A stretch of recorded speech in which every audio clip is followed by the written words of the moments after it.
Well, good morning, teammates. Thank you for joining us for the fourth quarter town hall meeting for the Wesleyan. First I would say we'd much rather be in person for this. And I know there is a lot on everyone's plates. I know there's a lot going on, but certainly the preference would be for everybody to be together. And so we know that many of you are going to be watching this as a recorded session. And that's not how we want it to be. We'd rather be with you. So we certainly pray for that time. As we do with all of our meetings, we would have our director of spiritual life or one of our chaplains here, but if we could, I'd like us to go ahead and just bow our heads and we'll start in prayer as we do most of our meetings. Lord, we thank you for the opportunity to come together today. We ask you to remind us in these busy and difficult and contentious times that there is a path in front of us, that the hands and feet of the children that you've called here together are in service to those who are in the greatest need. And Lord, our souls and our backs are weary from all the work that takes place. And so we ask you to continue to energize us. Help us to be mindful for specifically at this time, the holiday season, our focus for he who went before us to make sure that we could live the lives that we have. Each one of the people that are gathered before you have been a part of the abundant life of this organization. So we ask you to fill them, let their cups be filled, let them be re-energized by the work that they do, and let them know the impact that they have each and every day on the lives of those we serve, on the lives of the people that they serve with, and this community at large, Lord. Be with us as we have these conversations, and ask you to just continue to be in our presence this day and every day forward. In your name we pray. Amen. All of you know I do a number of town hall meetings. I do a town hall meeting for independent living, assisted living, skilled nursing, our teammate town hall, which includes our home and community-based services. It's a lot of information.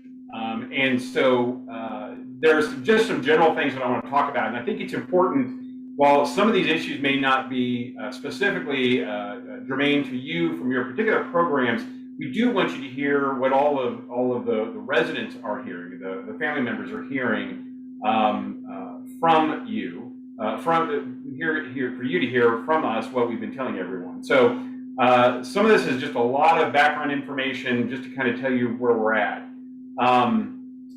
Because this has been a State of the Union. This has been a little bit of a sense of where we are, and it's a good sense of where we are. I know that a lot of organizations are challenged where they are, and we have challenges. You know that, we know that, but we're able to navigate them, and largely in part to the work that you do. We will always have challenges, but it's amazing how staying connected with and staying on focus for why we are here, which is to be in service to others, to take care of each other really well, that the rest will end up sorting itself out. Doesn't mean it won't be difficult, because it has been, and it probably still will be. But because of what you do, we're able to continue in this ministry that's now going into its 60th year, which we're very excited about. There has been a question. A question came up, and I was reading about this, and the question that arose from all these different sites with regards to long-term care and healthcare and senior living, and just kind of the world in general is COVID-19 just another big, large-scale shock event? And the issue is no. And you know that already, because COVID-19 has fundamentally changed the nature of what we do and how we interact, and on the economic markets, and on how we feel and our emotions, and psychologically, and everything else.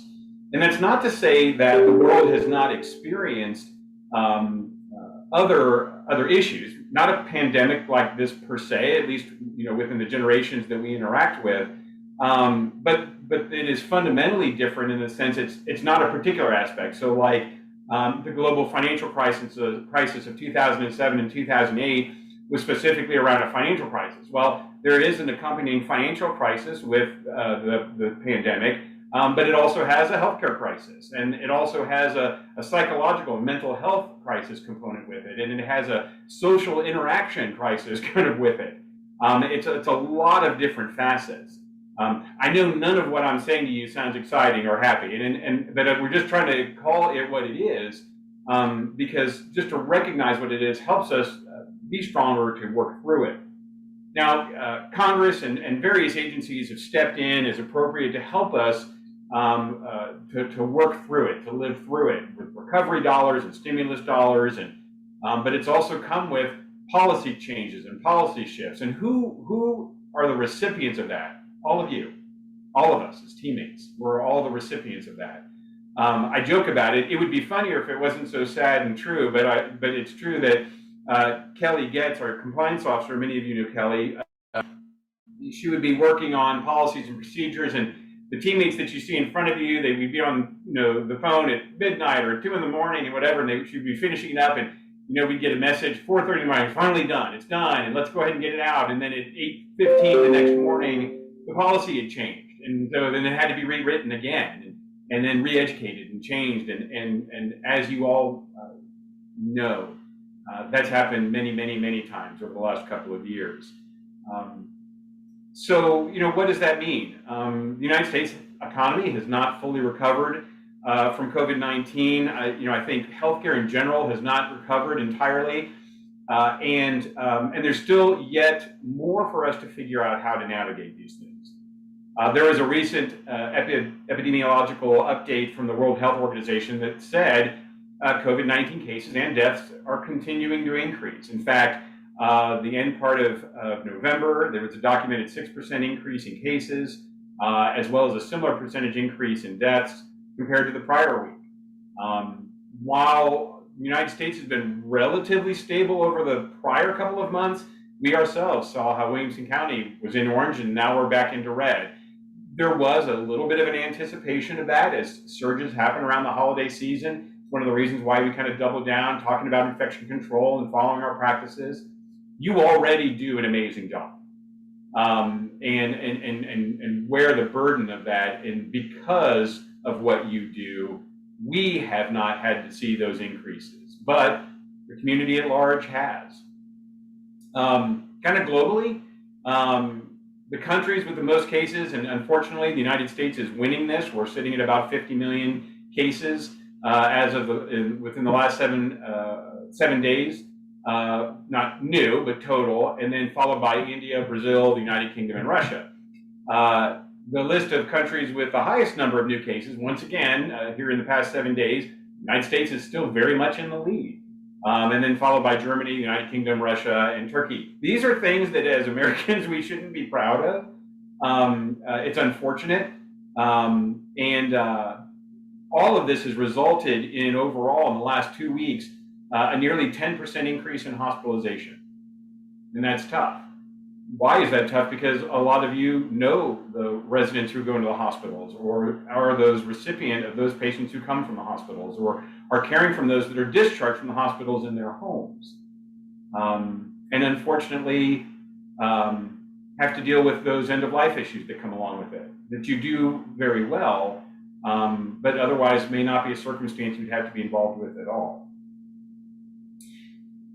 There is a lot of discussion about how to categorize, because people want to understand more about what it is we're going through. So what do we rely upon everything. I could share with you all the acronyms. There's DSHS and CMS and the CDC and the World Health Organization. I mean, there's a lot of different things. But the CDC and others, the World Health Organization, have been looking at how they're classifying not only COVID-19 in general, but also its variants. There are many variants out there. Some are variants of interest, some are variants of concern, some are just variants under monitoring, and those are just different levels of whether or not there's extreme risk or how virulent they are or how quickly they spread. But there are a significant number of different types of variants that are being monitored, and there, of course, to make it even more convoluted, is there are variants within variants. So there are subvariants of the Delta variant. And those all have to be monitored. And so there are bright people out there monitoring those things so that we can receive guidance about how to approach them. Now, you know many of those things, and you deal with it every day. The financial impact really has not been any less severe than the healthcare impact. It's disrupted the market for everybody, really, regardless of where you sit economically. There has been an extraordinary amount of policy shift with regards to financial interventions. We look at that as stimulus dollars and rescue dollars. So there's the Provider Relief Funds and ARPA, which is the American Rescue Plan Act of 2021, and stimulus dollars there. These interventions have spurred on a lot of research by academic institutions, because while we're receiving these dollars, community members are receiving these dollars, other organizations are receiving dollars like this, we're just in the flux of receiving it, and there isn't a long-term understanding of the impact. And so there's never been a time before where it's not more incumbent upon us to be good stewards of our resources. And I'm asked this repeatedly, and I will say, people say, well, what is the greatest resource? Well, our greatest resource is you, our teammates. This is not the organization of one. Never has been, never will be. It requires, and this is the reason why, if you've ever wondered why we use the word teammates, we rely upon each other to do what needs to be done. Everybody with different gifts, everybody with different skill sets, everyone doing their best and supplementing others. As I do, as I look at my team, surrounding myself with others who do a better job in things than I do make me better. And so the same with you and your teammates.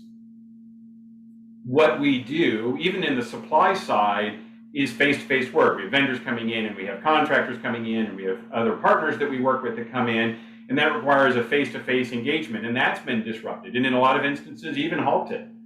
That's required, created difficulty with regards to supply chain when we get supplies. And so we've been very fortunate that we've been proactive. We stay ahead of it. We keep supply and stock on hand. Not all organizations have had as much success as we have had. And of course, that the market has changed to where,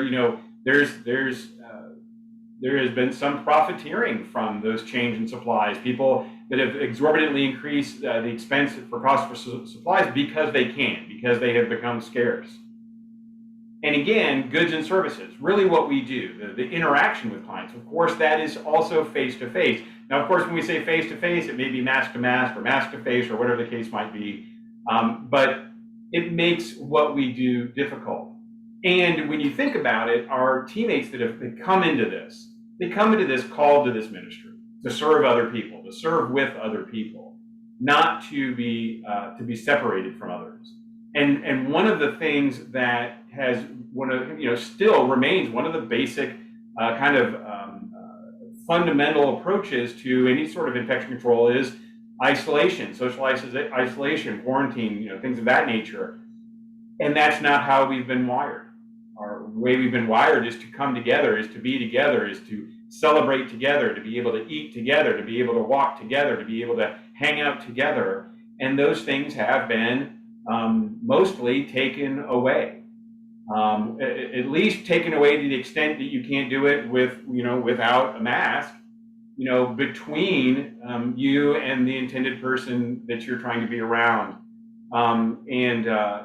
And so that's had, certainly a financial impact, because it's changed how services have been provided and the number of people able to provide services. The American Healthcare Association reported recently that this has been a catastrophic change for healthcare, that they estimate just in this last year alone, lost revenue around $202.6 billion. And that doesn't really speak to the incredible extent for the cost of supplies. There is a burden that influences patient care, surgery, surgical outcomes. This pandemic has been a major contributor to the struggles experienced by all of you with regards to, and when I say healthcare workers, we are all involved in healthcare. Long-term care, certainly, short-term care, certainly, but health and well-being, regardless of the level, independent living, assisted living, home and community-based services, whatever it is about health and how we engage and create a better life and well-being for those we serve and for all of our teammates. And so organizations like ours have dedicated massive, extensive amount of financial resources to do those things that, the cost of PPE and the routine testing and the vaccines and the staff support and the education and staffing and labor and advertisement and reporting and more reporting. And so all that to be said, there is also that psychological and sociological impact as well. It's caused panic, and it has caused fear and anxiety and uncertainty.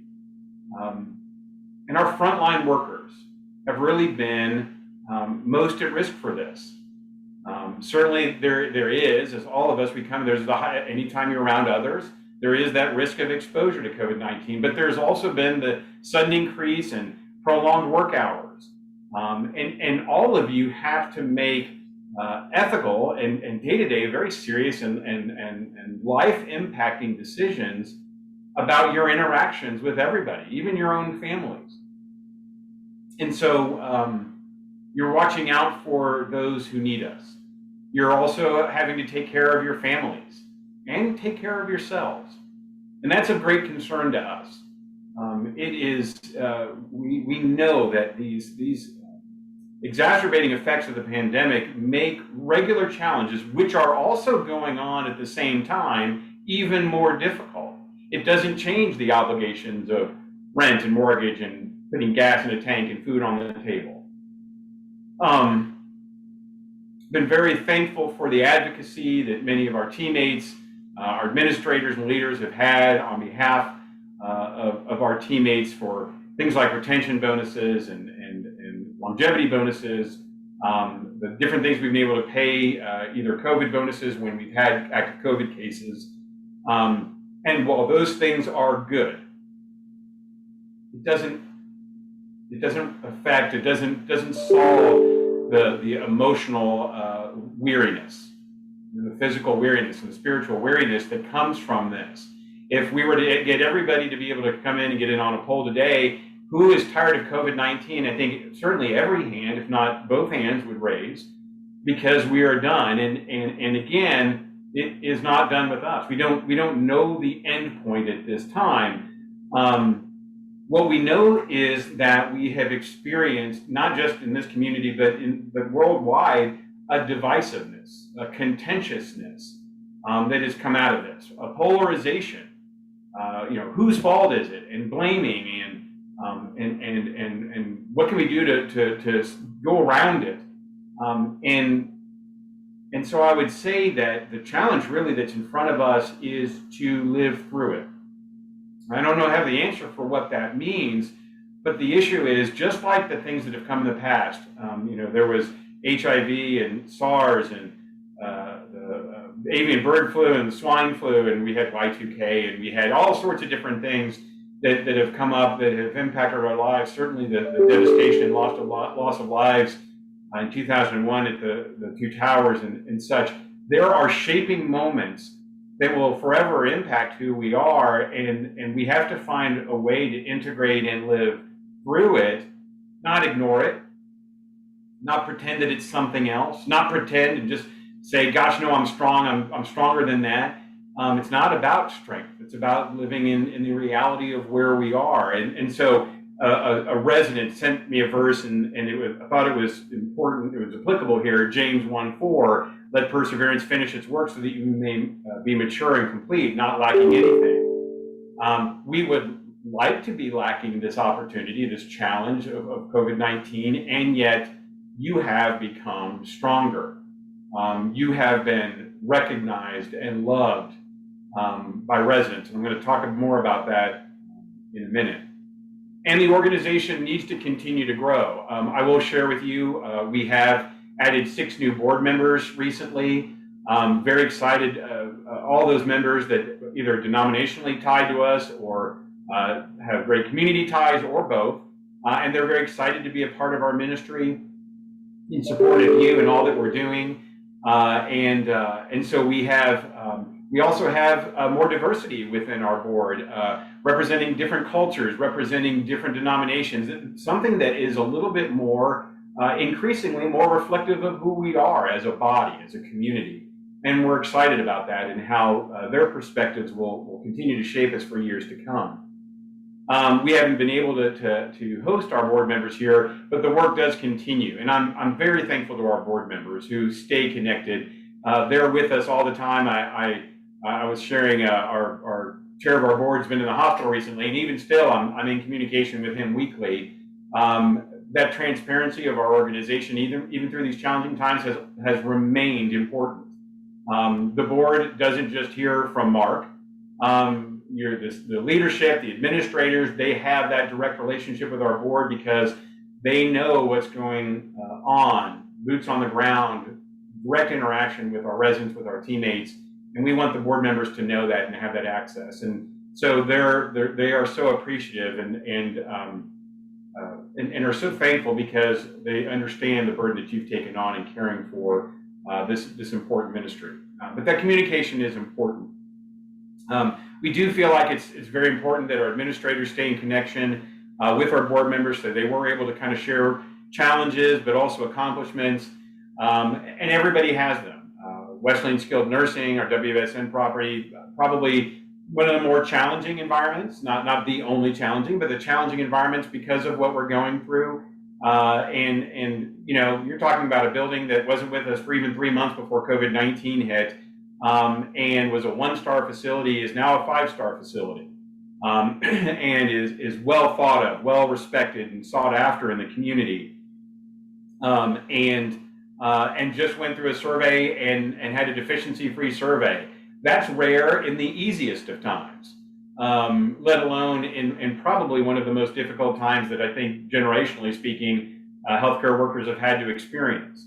And that's not the effort of one person. It is the collaborative teamwork of everybody involved. It takes absolutely everybody. Same with our assisted living. Assisted living just went through a survey, and they also got a deficiency-free survey. Again, not the efforts of one person, the efforts of everybody. These are, and at a time when regulatory guidelines have increased exponentially, not to mention the fact that you have a different policy and procedure probably every other day of the week. The activity of our independent living, we did have lost census from the surge, and that has grown quickly. Christy Schuler has been really pushing for that. Really, all of our admissions people, Yoli at Home and Community-Based Services, Jennifer in Assisted Living, Maricela at WSN. Those aren't the only people involved, but it's been a very difficult time for them because it's not only the expectation of service, but it's the expectation of confidence at a time when not everybody feels confident about what's going on, whether it's in senior living or healthcare services or home and community-based services. We are, the Home and Community-Based Services program has grown incredibly. They're, bursting at the seams. Mamie Lister has done a great job along with her team in leading that growth. And all of those are individual programs, none of which stand on their own. They stand together. And that is how organizations like ours work. Throughout these years, throughout 28 years of working history in this ministry, when home community-based services is doing well, IL may not be doing as well, and AL and skilled nursing comes behind. And then another year, skilled nursing and AL does really well, and home and community-based services and IL doesn't do well. And then IL takes it, and that is the life cycle of our organization. So the success of one organization is everybody's success, just as much as the challenges that we have is shared by everybody. We are doing some growth. We've got renovation that's going to be taking place over our Independent Living West. I know we have some questions about that, which I'll talk about in a little bit, but we do have the Independent Living West as one of our older parts of our campus. Those programs and designs have been reviewed by our Buildings and Programs Committee, and the Board of Trustees has approved those interior designs and the scope of that project, and we're just now preparing for that to start. We're hoping the first part of this next year. We continue to deal with a number of different issues that impact us all. As I've stated, one of our greatest concerns is that of our teammates. Your health and well-being are important to us. We know what the labor market is like. And if you've walked anywhere that has more than one employee, you have most likely seen a sign that says, "We're hiring." Georgetown is not any different. I serve on the Chamber of Commerce and in multiple committees, and really every single committee, whether it's economic development or workforce development or whatever it is, the first comment from every committee is their concern over labor shortage.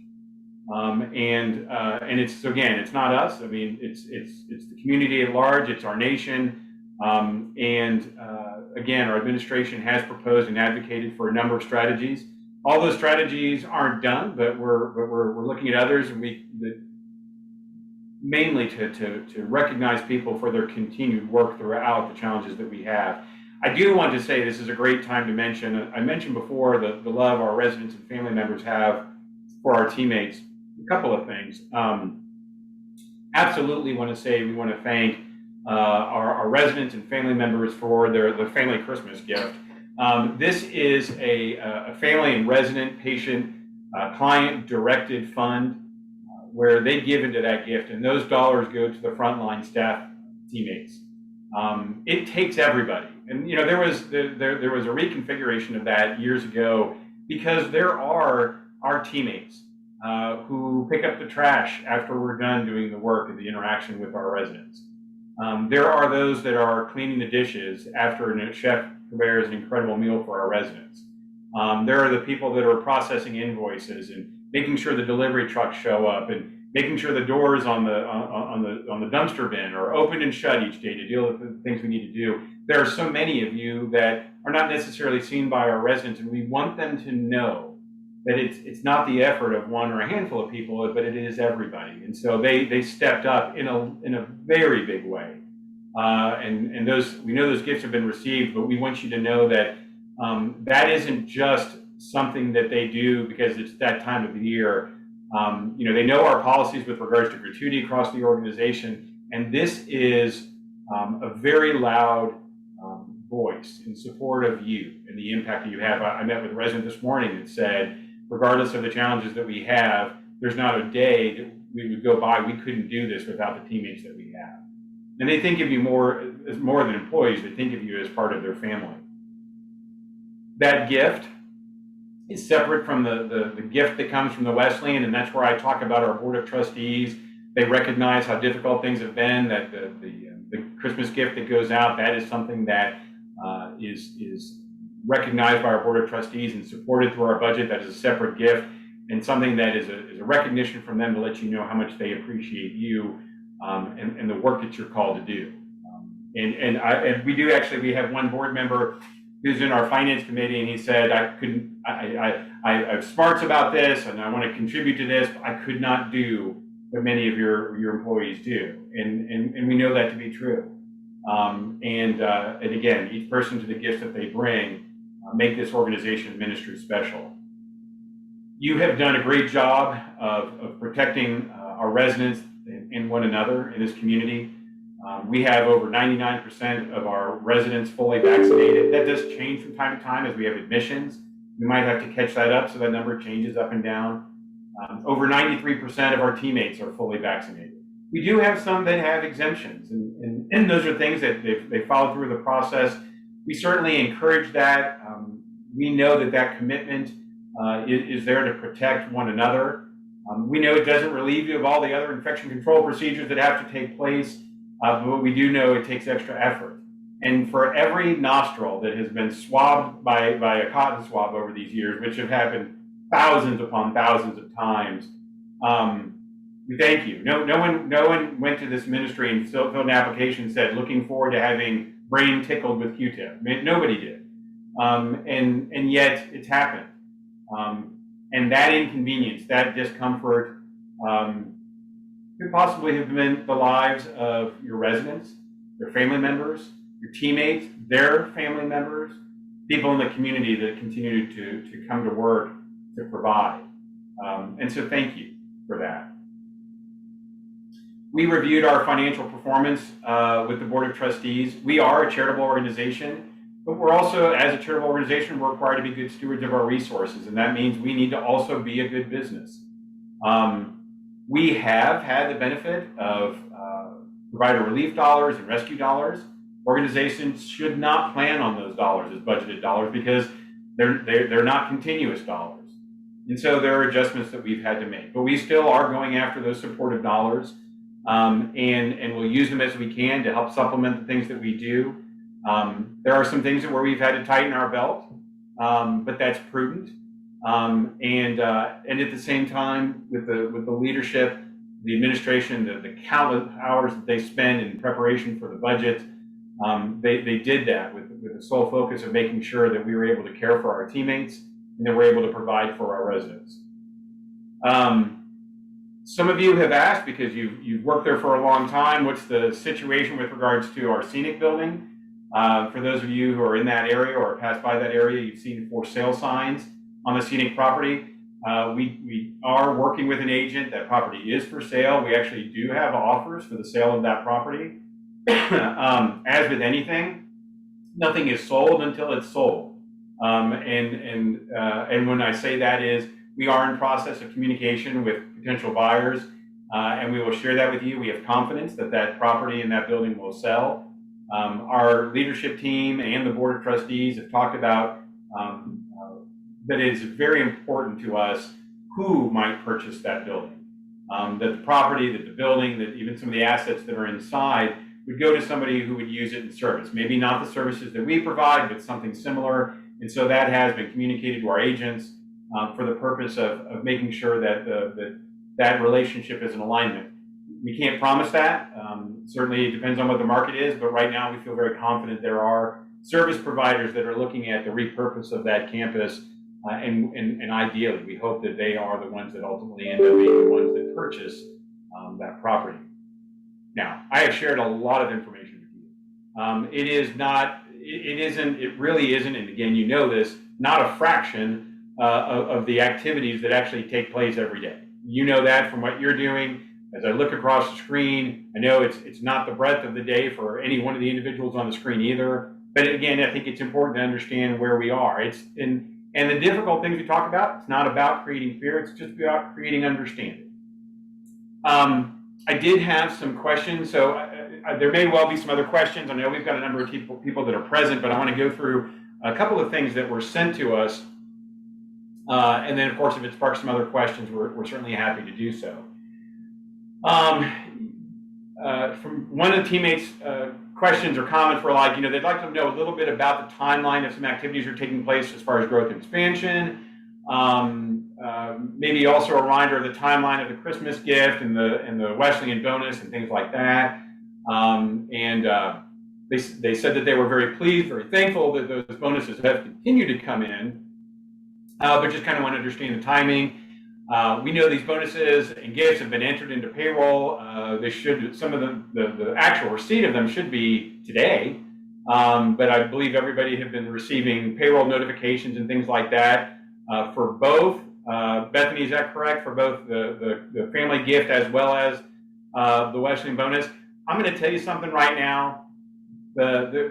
As you can imagine, because you're a part of it, much like with regulatory agencies and with compliance reports and all, there are multiple reports that have to be uploaded and changed. Not a single one of them are reported in the same, even if it's the same information. They're not reported in the same way. So many people are sending out 3, 4, 5 reports in different formats. The behind the scenes stuff, like invoice processing, payroll, and all those things, it's the same thing, especially as we have to do different buckets for COVID-19 expense and looking at provider relief dollars. And I say that as a way to say, I'm sorry, as to apologize. There was a hiccup in the payroll process. There was an uploading of information where there were teammates that were overpaid for their gift and bonus.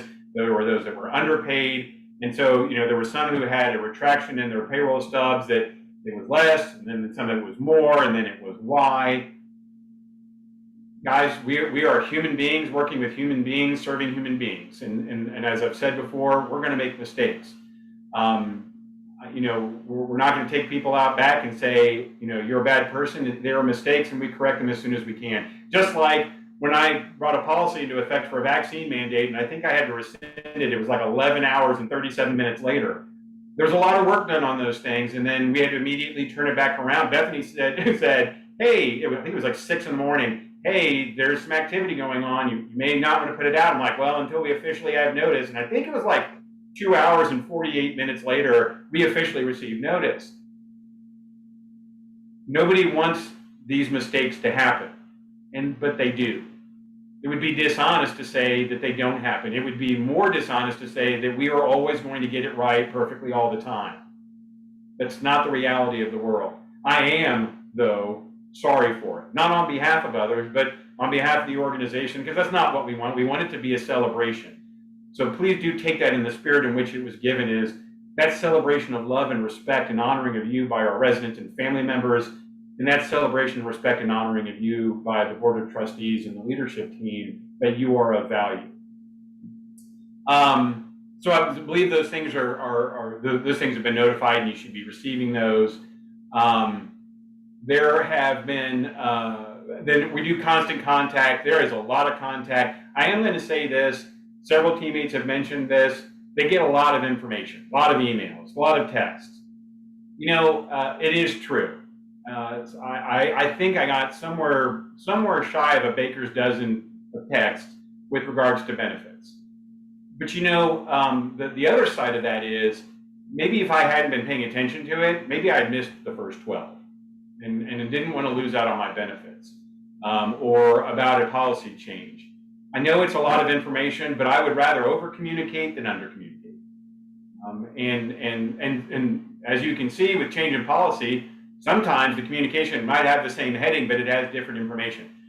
I know it's a lot to read. We rely upon that level of communication to get it out to you. Please read it. If it's not understandable, and believe me, even after I finish writing something, my team's like, hey, I'm not really sure entirely what was said. And there are a lot of people that go into making it read better. Come back and ask questions. I say this in orientation every time. Don't stop asking questions. Don't stop asking questions. It's important. Don't ask the same questions over and over again, but don't stop asking questions that are important if you need clarification. We have a lot of people available to answer those questions. And if we don't, we need to tell you we don't know, but we'll find out. Other questions. When will the stoplight be built at Estrella Crossing? As a general rule, I try to avoid using dates like the plague, because as I shared with one of our town hall meetings yesterday, when you share a date, the only thing I can guarantee you is it won't be that specific date. That's the only thing I know will happen. But 100% going to throw the city under the bus for this, because they came out and mentioned a month, and so I'm going to stand behind them. Our city manager did say, you know, that traffic light was priority number 2 on that action, and right now we know that the traffic light is scheduled to the work is scheduled to be underway on that in May of 2022, this coming May. Now, does that mean it's scheduled to be completed in May? I do not have functional knowledge about the implementation and startup of a traffic light. I know a lot of things. I don't know that thing. Whether it can be done within that month, whether that's the starting month, whether that's the completion month, I do not know. But I do know the dollars were requested, and they have to be spent in this next year, and the traffic light is scheduled to come into play in May. Many people have already seen neon and orange jackets and yellow jackets out there and digging into the trenches and so on and so forth. A lot of that is in preparation for it. They will be talking to us because we'll have some easement issues. So as I get information, I will let you know. I'm telling you, knowing when I can turn right in 12 seconds, but it takes me 3.5 days to turn left, believe me when I say I absolutely want that light in place. When I see people coming at an angle at me across and against traffic, I want that light in place. So I'm with you. It'll make things easier. Now, obviously, there are people that are against it because they don't want to slow down on Williams, which are the people typically driving against traffic coming at you at an angle. But you know, it's going to come into effect. So it's going to be there, and we'll let you know the moment it comes into play. What are the other options with regards to benefits? That is a great question. So we were a part of a kind of a group covered insurance program over the last several years, and we are in our last year of that program. As we do, we get feedback from everybody about what's working and what's not working. And as you can imagine, we have teammates that go from, I haven't had a single problem, although it is a small number, I haven't had a single problem, to those who've had a lot of problems. And people have had to use the patient navigator. And I'll tell you, for me, I use the patient navigator all the time to help explain the bills to me, to help me schedule appointments, to find somebody in my network, especially when a doctor leaves the network and then you're like, oh, wow, I've got to do something. I just turned 50 this year. I've spent the last 5 months doing all those doctor's appointments that 50-year-olds have to do. And I mean, I've had to change them and go to different labs just to make sure that it's all covered. So we hear that. I think it's always important for an organization that when they come out of those plans to always look and shop it to see if there's a better deal, to see if there's a better network, to see if there's better services. So yes, we are this year going to be looking at a different one. Now, you'll also know that, I mean, we had, I think, Bethany, maybe you can remind me, we had like a 12% increase. Was it 12 or 15? 12% increase in the cost of premiums for health insurance. You know, we could find a better program, but if it goes up 30%, I mean, that not be an attainable program. So we need to see what's out there. But the short answer to your question is, yes, we're going out to market. Michelle Culp, our HR director, she knows other programs, and we're going to be starting that research. The group that we're with, the captive group, they also feel like we should go out to market and shop different plans and different benefits, so they're also going to be doing that at the same time. So, you know, we're going to be looking at something that's accessible to our teammates, affordable, something that the Wesleyan can financially support, and it offers benefits in our area. Those are a lot of things to bring together, but we do know that it's important. So I will tell you, knowing that there are organizations through this crisis that have stopped providing health insurance benefits, not because they chose not to, but because they couldn't afford to, we are glad that we are not in that situation.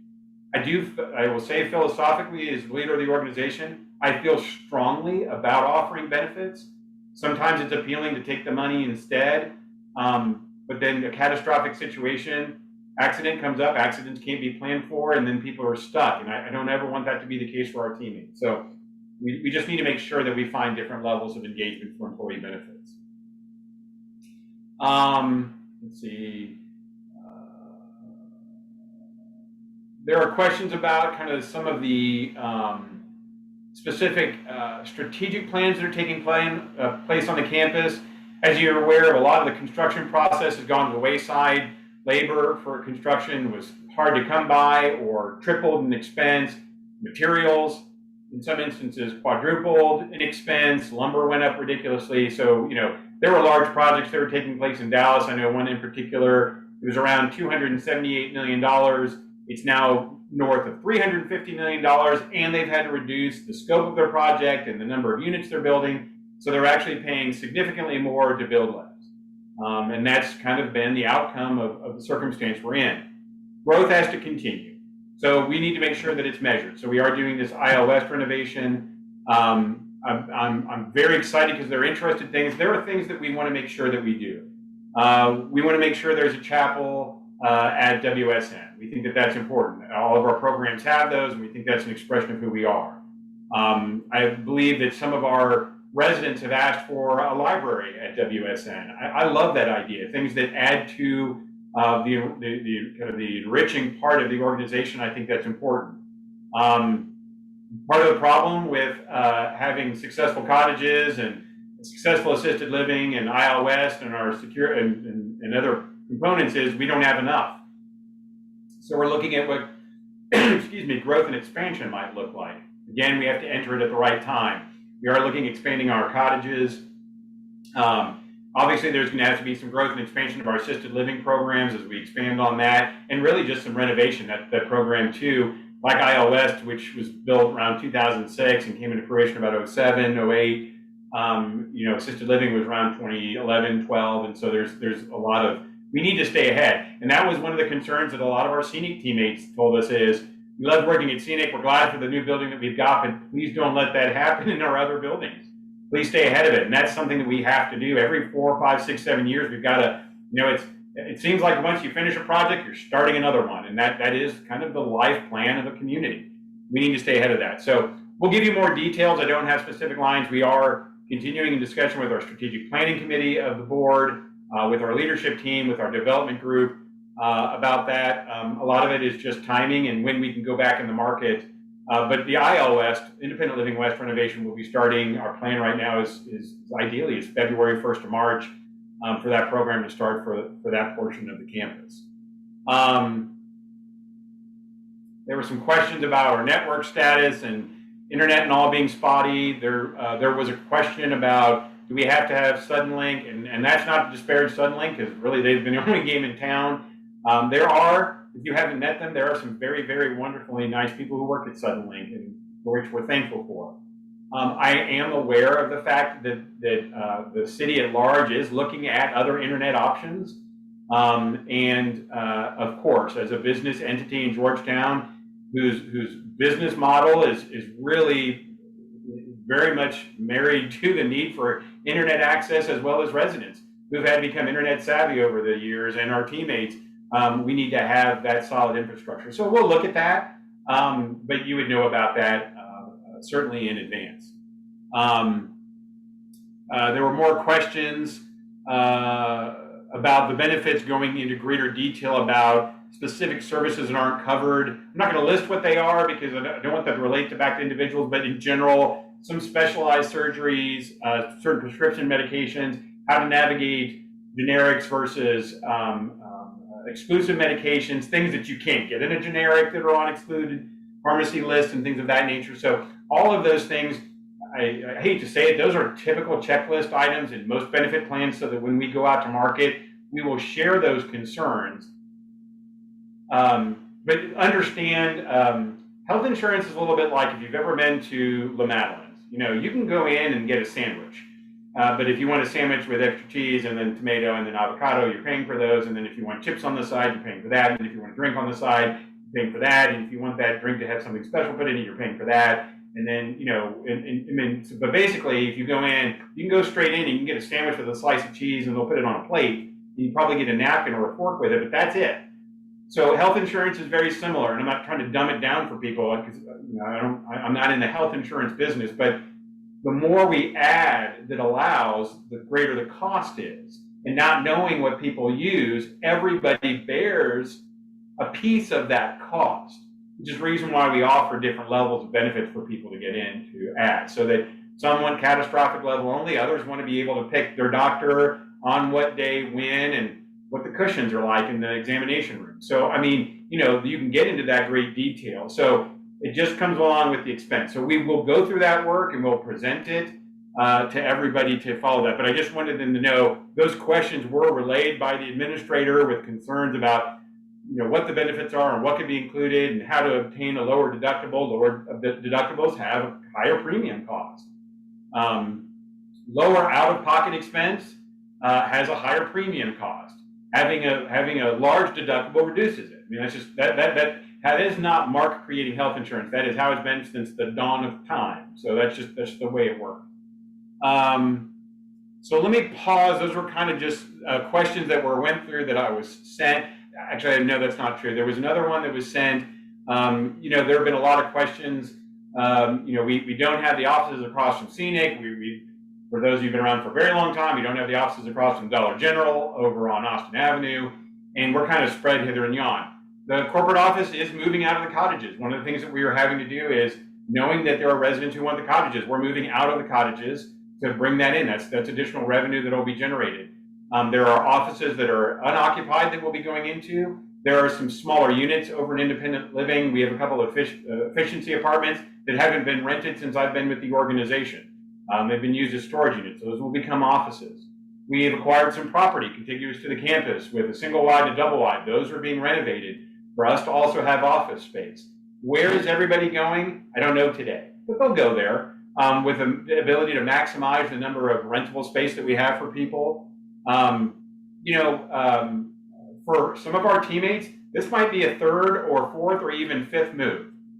Now many of you aren't experiencing that, but some of you are. And you know, that creates anxiety. I get that. And we you know, we have jobs and we have a place to go. And that place where we go might change, but it doesn't change the ministry. The plan right now, one of the properties we acquired has a residence on it. Our home and community-based services program is going to be going into that building. It's a little bit hard to see what the offices look like right now because an 80-year-old woman lives in it. It's a wonderfully lovely home. It's very warm and welcoming. It'll probably look a little different when our teammates move into it. But you know, and these things we're moving into, they're temporary permanent. I mean, it'll probably be for a couple of years before we build some other stuff. So it's just the nature of the things that we have to do. A resident asked me yesterday, they know there's changes that are taking place at the Central Texas Conference of the United Methodist Church and in the Methodist Church in general. And I'll say this is very similar to that, is a lot of things can change. The labor force, the supply chain, where we office, what we're providing, who we're providing it to. Ministry doesn't change. Ministry doesn't change. We're here to add to and create the greatest opportunity possible for the abundant life of the people that are coming to us for service, and for the people that we are serving with. And for the people that we are serving with. Okay. And then the last question in relation to that was, when are all these moves going to happen? I also don't know that. Believe me, if I did, I'd be playing the lottery for all of us. We could all be independently wealthy. I don't know. We are working on it. The reason why on the office moves we haven't talked about it yet is because the dates that we have already picked in the past have already since come and gone. And it changes a lot based on where things are. So as soon as we have firm dates, we will let you know. Okay. For our teammates that are here, and I'm seeing, so Georgianne and Kelly and Laura Kate and Michelle and Bethany and Eva, they're all online. Several of you have been at multiple town hall meetings. I think we've given a good general overview. This has actually been a very long town hall meeting, but are there any other questions that have come to you in the interim, or anything else for clarification you would see? I put in text any questions, and we haven't received any online, so. Okay. As I say with every other, I'm sorry, I'm going to look at all the different faces and see if I did have some shaking the head of it.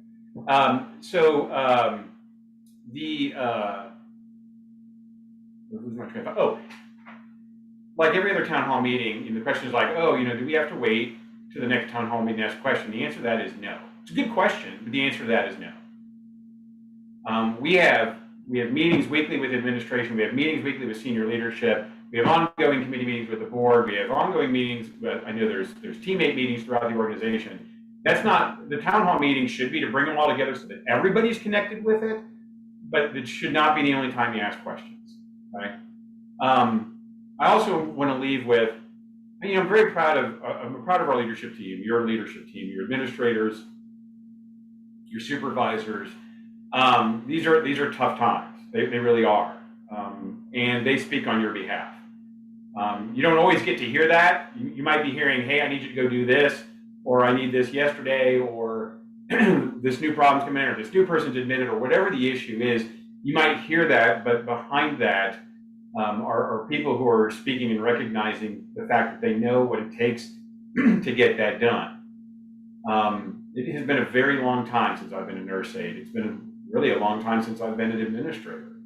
But I don't have to be separated by it, because I hear from Eva, from Laura Kate, Kelly, Bethany, Michelle, Georgianne, Mamie, a variety of people about what's taking place and what is significant to them.